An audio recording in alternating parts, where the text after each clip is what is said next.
by Shankar Singh.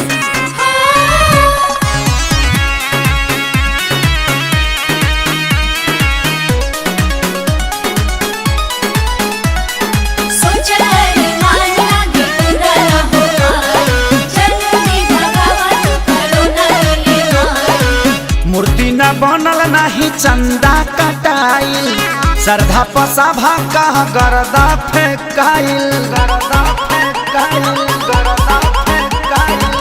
मूर्ति न बनल नाही चंदा कटाइल, श्रद्धा पसाभा का गरदा फेंकाइल। होई जगराता कैसे जागी कैलस कोरोना चंदा, लागत पंडाल नहीं लागी।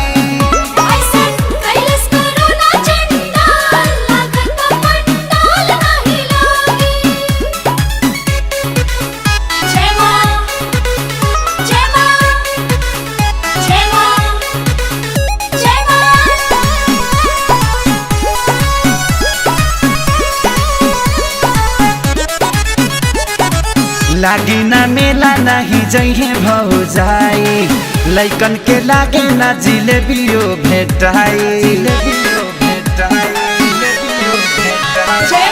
लागी ना मेला ना जइहे भौजाई, लइकन के लागे ना जिलेबियो भेटाई। का जाने कही आई भागी ऐसन कैलस कोरोना चंदा, लागत पंडाल नहीं लागी।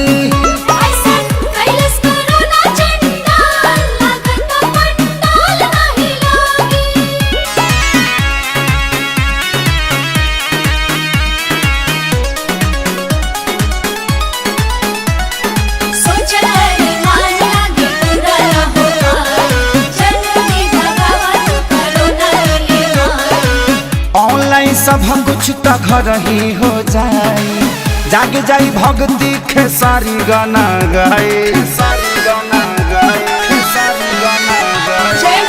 ऑनलाइन सब कुछ घर ही हो जाए, जाग जाई भक्ति खेसारी गाना गाए।